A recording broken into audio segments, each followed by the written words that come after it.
So going back to going back to Throne and discussions around analyzing human waste, how can an analysis of human waste or stool be life-saving? Yeah, so I think this is right now in the camp of the motivators and things we know we want to be able to do eventually. Yeah. Yeah, so there are very few symptoms for colon cancer, for pancreatic cancer.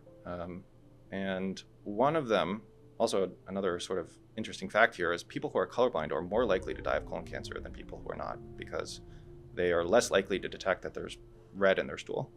Oh, I see. And so there are a couple of conditions where one of the early symptoms of something is wrong shows up in stool or shows up in waste. And I think for the most part, like, it is a very private thing, right? You go into a private room by ourselves our whole lives, and we take our business, and we don't talk about it. We don't show pictures of it to people. Like, we don't know what are the characteristics of stool that are healthy and are not, and there's something called melena.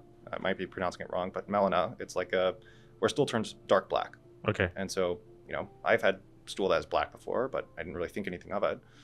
One possible cause of this is upper GI tract bleeding, where you bleed in your upper GI tract, and then the blood congeals and gets a little digested, and it comes out looking like a tar black.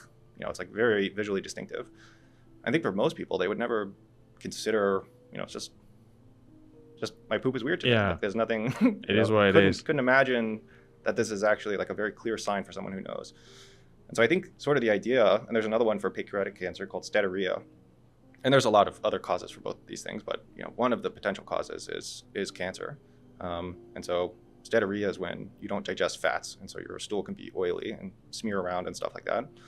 And so knowing that these are symptoms that we can catch with our system, I think we're really excited about the idea of being sort of like the heart arrhythmia detection in an Apple Watch, where I don't have this device to detect a heart arrhythmia, but it's a nice policy that's